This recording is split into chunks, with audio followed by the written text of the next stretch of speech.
Chers amis, la connaissance du savoir en Christ, je vous salue dans le précieux nom de notre Seigneur Jésus.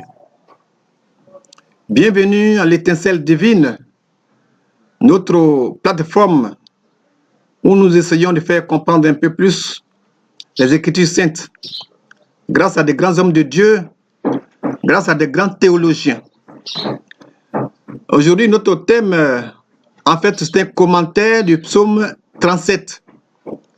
Un commentaire du psaume 37. Et le thème, c'est la confiance du juste face au succès du méchant. La confiance du juste face au succès du méchant. Alors, que doit être l'attitude du chrétien? Quel doit être l'état d'esprit du juste face à la réussite et à la prospérité du méchant? Quel doit être notre comportement, notre attitude vis-à-vis de cette réussite insolente parfois? Nous sommes chrétiens, nous sommes ceux-là qui respectent la parole de Dieu, mais bien souvent, nous voici dans le dénuement, nous voici dans des difficultés, alors qu'à côté, l'ouvrier du mal, l'ouvrier de l'iniquité baigne dans l'abondance. Il baigne dans la prospérité, ça marche chez lui au point où il nous nargue, nous les enfants de Dieu. Alors, que faut-il faire? Que doit-on faire?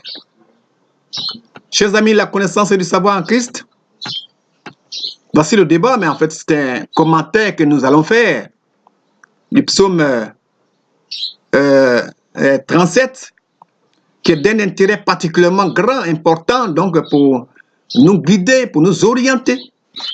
Et donc, selon Jean Kechelin, ce spécialiste des commentaires bibliques, ce texte n'est pas, comme d'habitude, une prière du fidèle au sujet des méchants qui le tourmentent. Non, c'est au contraire la réponse d'en haut, la réponse de Tout-Puissant qui lui parvient au moyen de la méditation d'un grand adorateur, à savoir le roi David. Le roi David qui contemple la scène morale qui l'entoure, une scène qui environne chacun de nous également. Cette scène que l'apôtre Paul appelle le train de ce monde et que le psalmiste apprécie ici à la lumière que lui confère la foi et l'espérance qui sont les siennes. Chers amis, selon John Nelson Darby, cet autre mastodonte de la parole de Dieu, le psaume 37 s'adresse aux résidus. Et qui parle des résidus parle de la partie du peuple d'Israël restée fidèle et pieuse, donc vraiment croyante. Et donc, en même temps que ce psaume s'adresse aux résidus, il parle à toute âme. Il parle à chacun de nous pour l'exhorter, pour nous encourager à s'attendre à Dieu et à ne point se laisser troubler dans son esprit par les méchants. Chers amis, la connaissance et du savoir en Christ, cette réponse du Père Céleste ne nous apporte pas encore la délivrance attendue, mais bien les précieuses ressources et instructions nécessaires pour faire face au mal qui l'environne, le mal qui nous environne nous tous, qui nous assaille nous tous. Et que des fois, nous faisons cette expérience en réponse à notre prière. Au lieu d'enlever notre épreuve, au lieu d'enlever notre épine, le Seigneur nous donne ce qu'il faut pour la traverser. Alors c'est un message absolument consolant, un message apaisant, reposé sur la sérénité et la certitude qui viennent de sa divinité. Il parle du jour futur où tout sera définitivement réglé entre justes et méchants. Bien que pour l'instant, pour un temps, ils ne se paraissent pas, du moins, ils ne paraissent pas en être ainsi.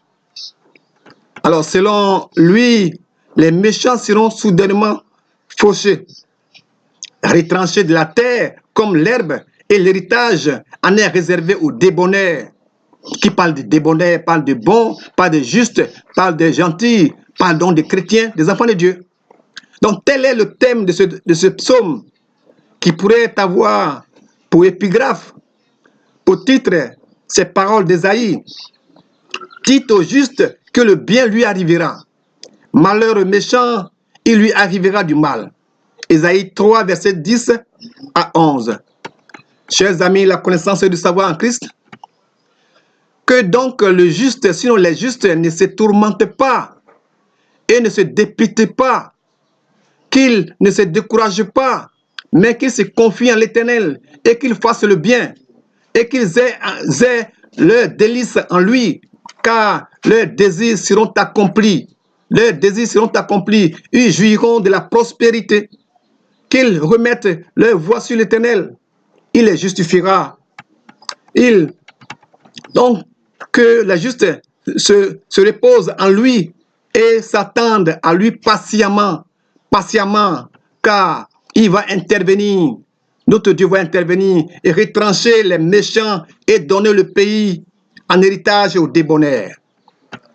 Chers amis, la connaissance en Christ, à travers les promesses du psaume 32, versets 8 à 9, c'est-à-dire je t'instruirai et je t'enseignerai, je te conseillerai.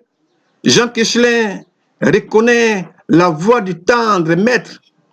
Il a lui-même mis en pratique les instructions qu'il donne ici. Et connaissant nos pauvres cœurs, il sait bien que la vie du mal autour de nous peut y produire deux sentiments fâcheux, deux vilains sentiments, à savoir l'irritation et la jalousie. Observez les versets 1, 7 et 8 et Proverbe 24, versets 1 à 2 et Proverbe 24, versets 19 à 20. D'où ces exhortations qu'il nous faudrait lire souvent. Ne t'irrite pas, ne t'irrite pas, ne t'irrite pas.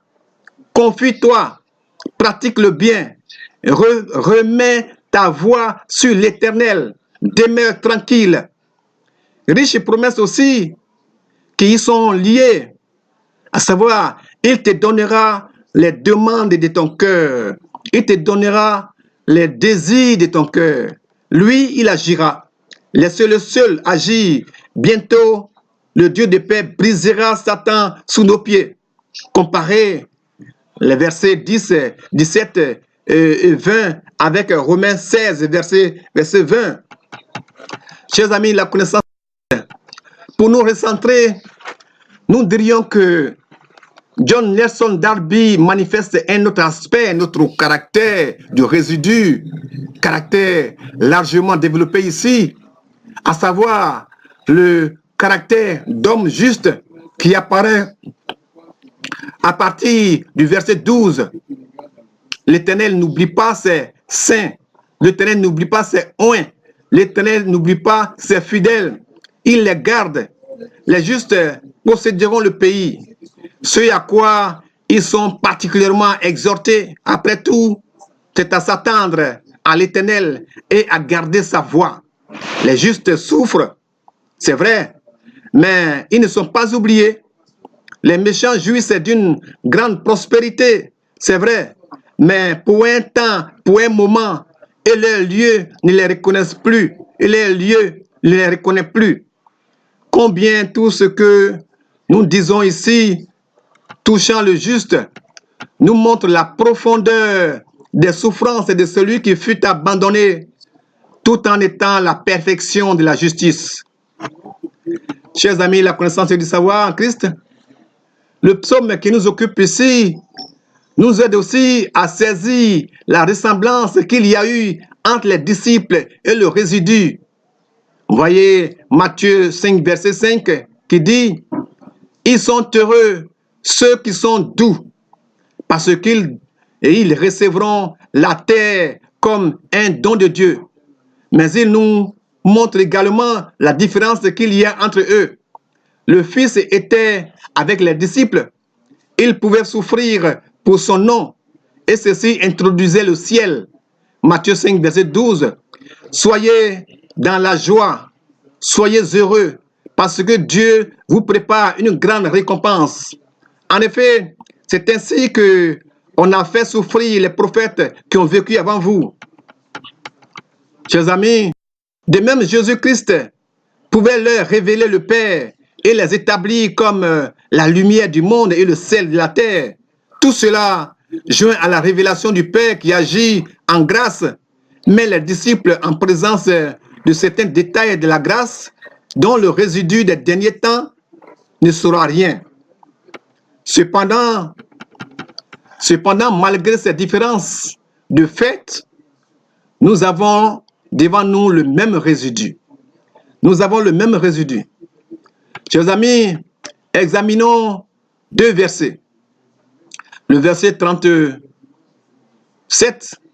et le verset 38. Le verset 37 dit, l'homme observe l'homme parfait et considère l'homme droit. Observe l'homme parfait et considère l'homme droit, car l'homme de paix a une postérité.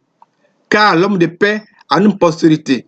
Et le verset 38 dit, elles seront détruites tous ensemble et la postérité des méchants sera retranchée.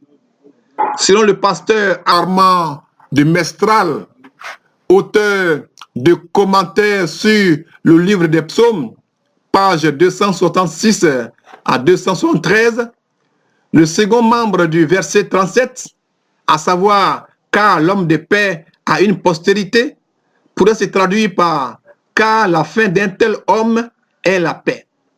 Mais il réalise que la construction de la phrase est alors moins naturelle et il dit « notre traduction est celle des plus anciennes versions et elle donne un bon parallélisme avec le second membre du verset 38. Le psalmiste veut évidemment faire remarquer le contraste qui existe entre la postérité du méchant et celle du fidèle. Chers amis, retenons de ce psaume, comme le dit le réformateur Jean Calvin, quand nous voyons prospérer les méchants, il peut nous sembler que le monde est gouverné par un aveugle hasard, ou que Dieu ne fait pas de différence entre les bons et les méchants. C'est contre cette tentation que l'Esprit de Dieu nous fournit des armes dans ce psaume. David nous montre que la prospérité des méchants n'est qu'une apparence, une ombre, et que c'est d'après l'issue finale que l'on doit juger la condition des hommes. Et donc, comme le dit l'autre, la fin d'une chose vaut mieux que son commencement.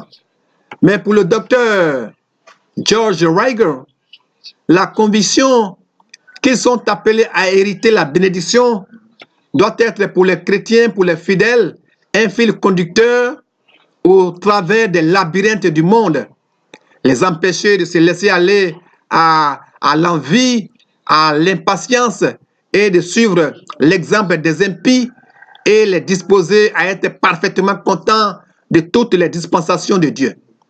Il ne faut pas croire cependant que dans les bénédictions qu'il promet aux fidèles, le psalmiste n'ait eu en vue que celles dont ils pourront jouir après la mort. Il est évident que c'est déjà pour cette vie qu'il leur promet des délivrances et des témoignages sensibles de la faveur de Dieu, la faveur de l'Éternel. L'apôtre Paul nous dit aussi que la piété a les promesses de la vie présente. La piété a les promesses de la vie présente. 1 Timothée 4, verset 8. 1 Timothée 4, verset 8. Donc, chers amis, le juste va jouir ici. Il va jouir maintenant. Il va jouir ici avant le salut, avant sa mort. Chers amis, la connaissance et le savoir en Christ, telle est notre contribution du jour. C'était le serviteur d'Yahweh. Que Dieu vous bénisse.